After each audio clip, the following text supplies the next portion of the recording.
안녕하세요. 다시 만화작품 강의를 가져온 도아입니다. 오늘은 3편에 이어서 콘티에 대한 내용을 말씀드릴 거예요.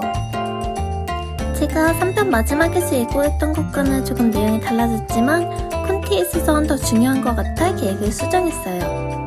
오늘 알려드릴 내용은 특히나 더 만화에 중요하고 잘 모르실 만한 주제이기 때문에 끝까지 시청 부탁드릴게요.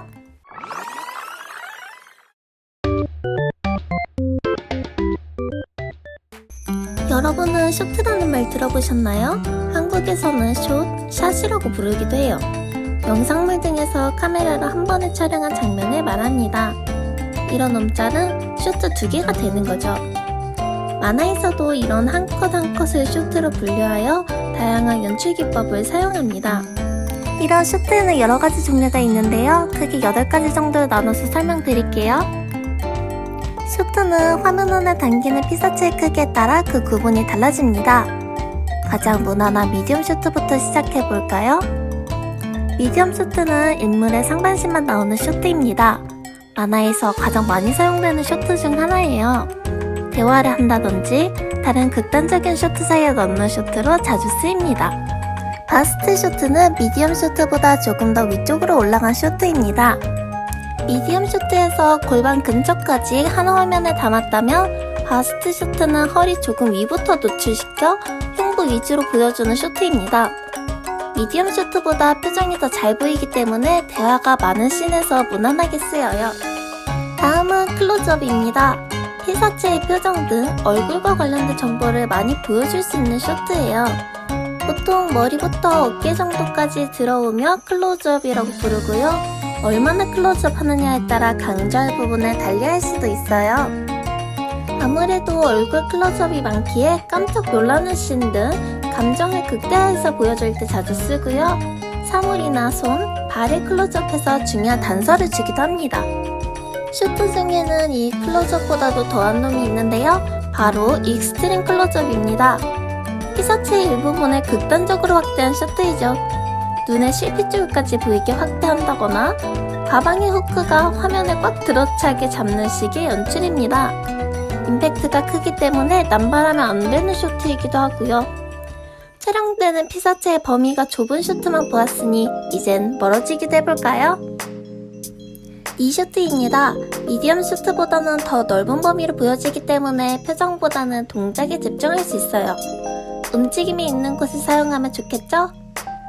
이 쇼트보다 더 내려가서 발끝까지 한 쇼트에 보여준다면 풀쇼트라고 부릅니다.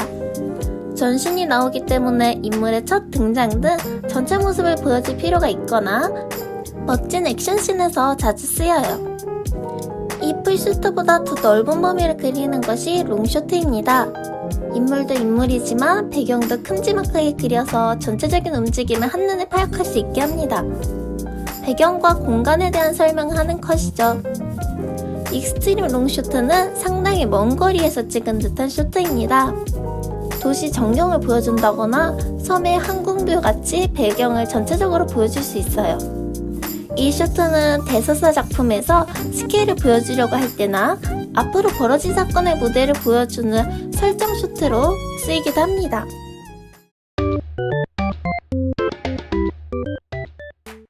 앞에서 말한 쇼트들을 다양하게 활용할 수 있어야 좋은 만화가 만들어집니다.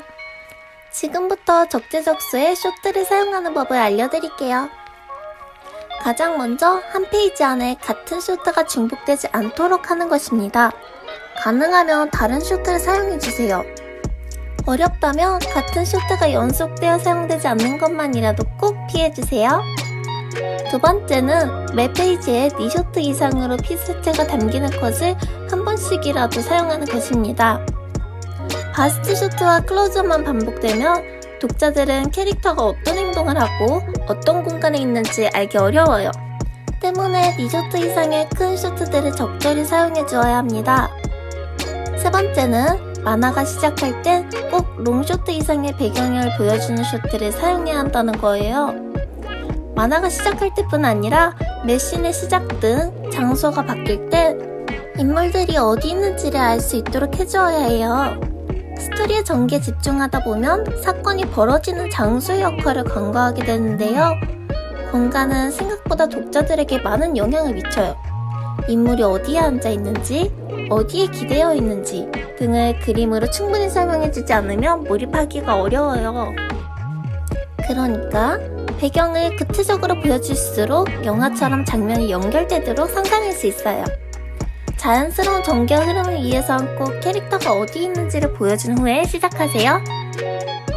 네 번째는 극단적인 쇼트는 정말 필요한 곳에만 사용해주세요. 만화 주인공이 필살기를 매 화마다 보여주면 재미가 없잖아요. 그것처럼 익스트림 클로즈업이나 익스트림 롱쇼트 같은 극단적인 쇼트는 극적인 상황에서만 한 번 사용해줘야만 제대로 된 효과를 낼 수 있어요. 쇼트가 겹치는 걸 피하려다가 매 페이지에 클로즈업이 들어가면 정말 클로즈업이 필요할 때 그만큼의 효과를 낼 수 없겠죠?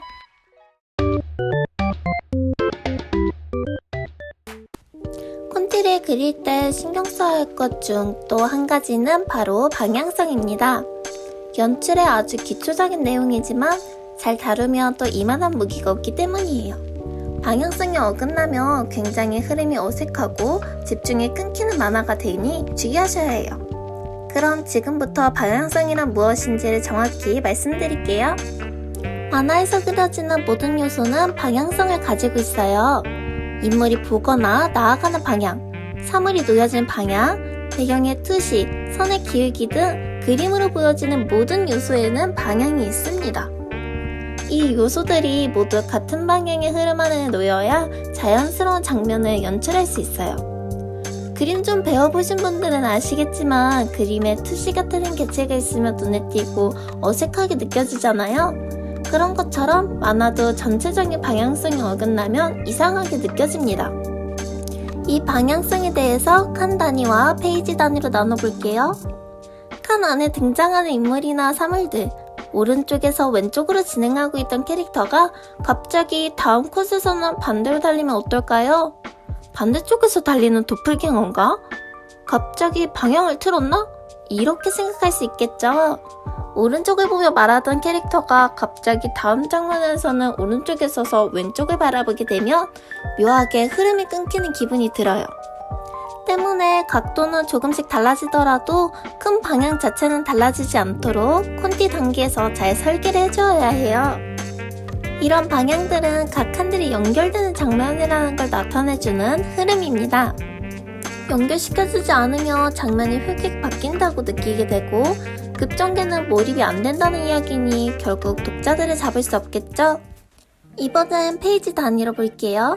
칸선들에도 방향성이 있는 게 느껴지시나요?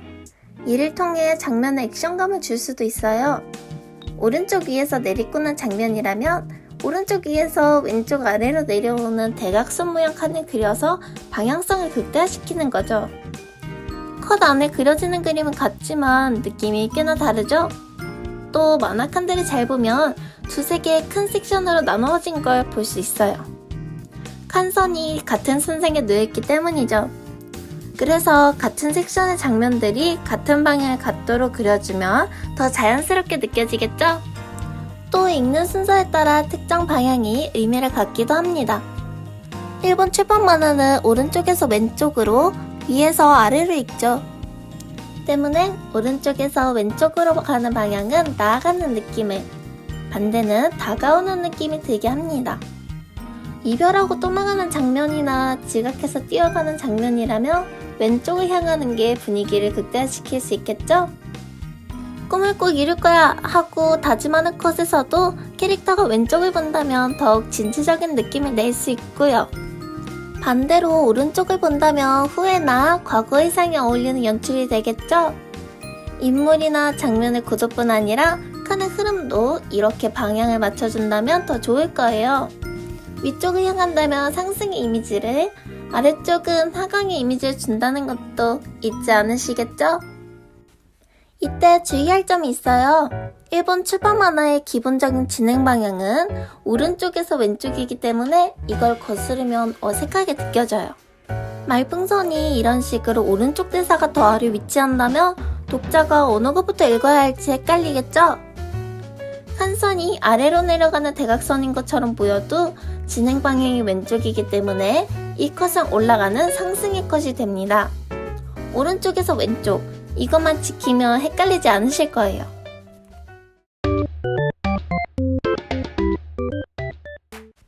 저번 편을 보신 분들은 이 그림이 익숙하실 것 같아요. 만화를 읽을 때 독자의 시선이 머무르는 곳을 표시한 것입니다. 이 점을 연결한 선이 복잡할수록 읽을 거리가 많고 읽는 시간이 길어지겠죠. 또 이 선이 이어지는 방향이 페이지의 방향성이 되기도 합니다. 그럼 이 독자의 시선이 머무는 곳을 어떻게 찾는지부터 알아야겠죠? 가장 기본적인 포인트는 말풍선과 캐릭터의 얼굴입니다. 당연한 소리지만 말풍선과 캐릭터의 얼굴은 만화에서 꼭 읽어야 하는 부분이거든요. 때문에 독자의 시선이 이 두 교사를 따라가게 되는 것입니다. 그 외에 자잘한 배경이나 소품, 캐릭터의 다른 신체 부위는 거의 보지 않는다는 이야기이기도 하죠. 그럼 캐릭터의 얼굴이나 말풍선 외에 독자의 시선이 머물 수 있는 곳은 어디가 될까요? 바로 강조된 부분과 캐릭터 손에 들린 것입니다. 커피잔을 예시로 들어볼게요. 테이블에 놓인 커피는 존재감이 약하지만 캐릭터가 들고 있으면 무의식 중에 커피잔도 함께 보게 되죠? 이 열린 신발장도 캐릭터가 문을 잡으면 조금 더 자연스럽게 눈에 들어옵니다. 더해서 클로즈업으로 강조해주거나 집중선, 명도 대비 크기 등으로 개체를 강조해주면 말풍선 외에 또 다른 시선의 포인트를 만들 수 있습니다. 조금 어려울 수 있으니 복습해볼게요. 이 만화에서 시선의 포인트들을 찾아보세요.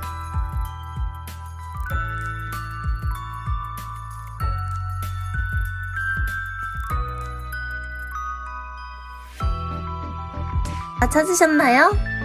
이렇게 시선이 머무는 지점을 연결하면 독자의 읽는 순서를 알 수 있습니다. 제가 이 선들이 하나로 자연스럽게 연결되는 게 좋다고 했었죠? 그걸 적나라하게 보여드리고자 저의 부끄러운 습작 원고를 가지고 왔어요. 그림 배우기도 전에 했던 거라 아주 제대로 엉망진창이어서 도움이 될 것 같습니다. 자, 이 원고에서 시선의 포인트가 될 만한 부분을 찾아볼까요?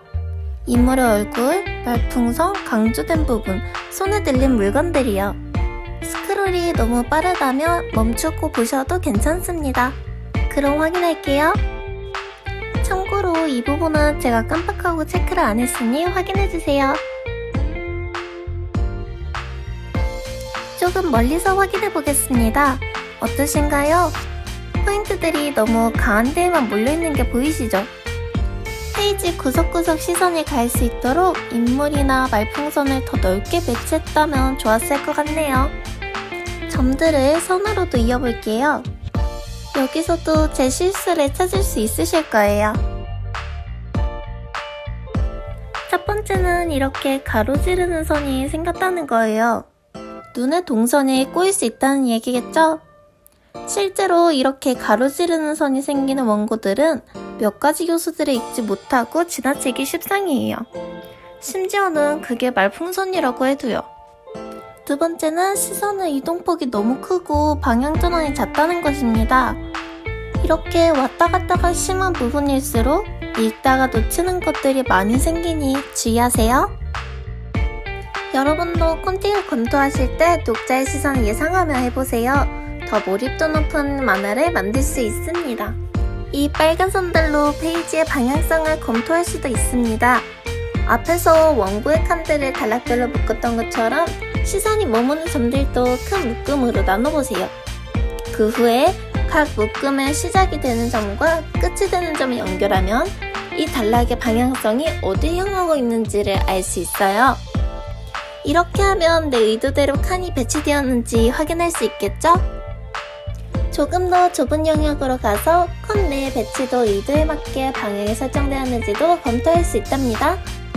귀찮더라도 슬슬 익히는 만화를 만들고 싶다면 독자의 시선도 고려해주세요. 자, 그럼 콘티 기초편은 여기까지입니다.